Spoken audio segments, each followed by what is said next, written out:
RR ನಗರದ ಬಿಜೆಪಿಯ ಶಾಸಕ ಮುನಿರತ್ನ ವಿರುದ್ಧದ ಕೇಸ್ಗಳನ್ನ ತನಿಖೆ ನಡೆಸಲಿಕ್ಕೆ ಈಗ ರಾಜ್ಯ ಸರ್ಕಾರ ಎಸ್ಐಟಿಯನ್ನ ರಚನೆ ಮಾಡಿ ಆದೇಶವನ್ನ ನೀಡಿದೆ.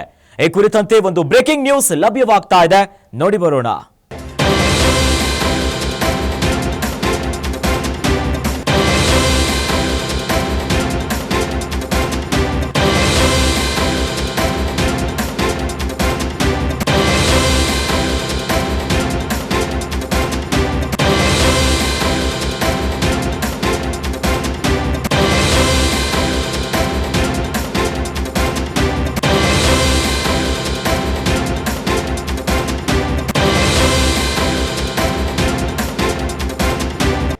ಬಿಜೆಪಿ ಶಾಸಕ ಮುನಿರತ್ನ ಕೇಸ್ ಈಗ ಎಸ್ಐಟಿ ಹೆಗಲಿಗೆ.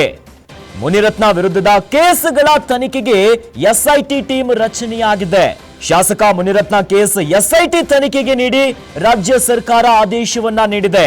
ಹಿರಿಯ ಐಪಿಎಸ್ ಅಧಿಕಾರಿ ಬಿಕೆ ಸಿಂಗ್ ನೇತೃತ್ವದಲ್ಲಿ ಎಸ್ಐಟಿ ಟೀಮ್ ರಚನೆಯಾಗಿದೆ.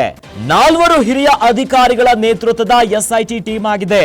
ಐಪಿಎಸ್ ಅಧಿಕಾರಿ ಬಿಕೆ ಸಿಂಗ್ ಮತ್ತು ಐಪಿಎಸ್ ಅಧಿಕಾರಿ ಲಾಬು ಸಿಂಗ್ ಜೊತೆಯಲ್ಲಿ ಸೌಮ್ಯಲತಾ, ಸಿಎ ಸೈಮನ್ ನೇತೃತ್ವದಲ್ಲಿ ಎಸ್ಐಟಿ ತಂಡ ರಚನೆಯಾಗಿದೆ. ಎಸ್ಐಟಿ ರಚನೆಗೆ ಸಿಎಂಗೆ ಮನವಿಯನ್ನ ಮಾಡಿದ್ದ ಒಕ್ಕಲಿಗ ಸಚಿವರ ನಿಯೋಗ. ಬೆಂಗಳೂರಿನ ಆರ್ಆರ್ ನಗರದ ಬಿಜೆಪಿ ಶಾಸಕ ಮುನಿರತ್ನ ವಿರುದ್ಧದ ಪ್ರಕರಣಗಳ ತನಿಖೆಗೆ ಬಿಕೆ ಸಿಂಗ್ ನೇತೃತ್ವದಲ್ಲಿ ಎಸ್ಐಟಿ ರಚನೆಯನ್ನ ಮಾಡಿ ರಾಜ್ಯ ಸರ್ಕಾರ ಆದೇಶವನ್ನ ಹೊರಡಿಸಿದೆ. ಬಿಜೆಪಿಯ ಶಾಸಕರಾಗಿರುವಂತಹ ಮುನಿರತ್ನ ಮೇಲೆ ಸಾಲು ಆರೋಪಗಳು ಬಂತು. ಜಾತಿ ನಿಂದನೆ, ಅತ್ಯಾಚಾರ, ಇನ್ನು ಬ್ಲಾಕ್ ಮೇಲ್ನ ಆರೋಪ ಕೂಡ ಇತ್ತು.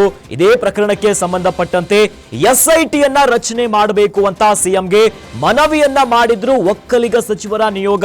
ಇವೆಲ್ಲದರ ಬೆನ್ನಲ್ಲೇ ಈಗ ರಾಜ್ಯ ಸರ್ಕಾರ ಎಸ್ಐಟಿ ತಂಡವನ್ನ ರಚನೆ ಮಾಡಿದೆ. ಶಾಸಕ ಮುನಿರತ್ನ ಕೇಸನ್ನ ತನಿಖೆಯನ್ನ ನಡೆಸಲಿಕ್ಕೆ ಈಗ ರಾಜ್ಯ ಸರ್ಕಾರ ಆದೇಶವನ್ನ ನೀಡಿದೆ. ಹಿರಿಯ ಅಧಿಕಾರಿಗಳ ಐಪಿಎಸ್ ಅಧಿಕಾರಿಗಳ ತಂಡವನ್ನ ರಚನೆ ಮಾಡಿದೆ. ಸ್ಪೆಷಲ್ ಇನ್ವೆಸ್ಟಿಗೇಷನ್ ಟೀಮ್ ಅನ್ನ 4 ಹಿರಿಯ ಅಧಿಕಾರಿಗಳ ನೇತೃತ್ವದ ಎಸ್ಐಟಿ ಟೀಮ್ ಇದಾಗಿದೆ. ಐಪಿಎಸ್ ಅಧಿಕಾರಿ ಬಿಕೆ ಸಿಂಗ್, ಇನ್ನು ಐಪಿಎಸ್ ಅಧಿಕಾರಿ ಲಾಬುರಾಮ್, ಸೌಮ್ಯಲತಾ, ಸಿಎ ಸೈಮನ್ ನೇತೃತ್ವದಲ್ಲಿ ಎಸ್ಐಟಿ ತಂಡವನ್ನ ರಚನೆ ಮಾಡಿದ್ದಾರೆ. ಶಾಸಕ ಮುನಿರತ್ನ ಕೇಸನ್ನ ತನಿಖೆ ಮಾಡಲಿಕ್ಕೆ ಈಗ ರಾಜ್ಯ ಸರ್ಕಾರ ಎಸ್ಐಟಿ ಟೀಮ್ ಅನ್ನ ರೆಡಿ ಮಾಡಿದೆ.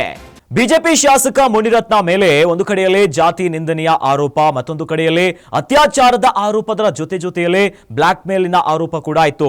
ಇವೆಲ್ಲದರ ಕುರಿತು ತನಿಖೆಯನ್ನ ನಡೆಸಬೇಕು, ಎಸ್ಐಟಿಯನ್ನ ರಚನೆ ಮಾಡಬೇಕು ಅಂತ ಒಕ್ಕಲಿಗ ನಾಯಕರು ಮಾನ್ಯ ಮುಖ್ಯಮಂತ್ರಿಗಳಿಗೆ ಮನವಿಯನ್ನ ಮಾಡಿದ್ರು. ಇವೆಲ್ಲದರ ಬೆನ್ನಲ್ಲೇ ಈಗ ರಾಜ್ಯ ಸರ್ಕಾರ ಆದೇಶವನ್ನ ಹೊರಡಿಸಿದೆ.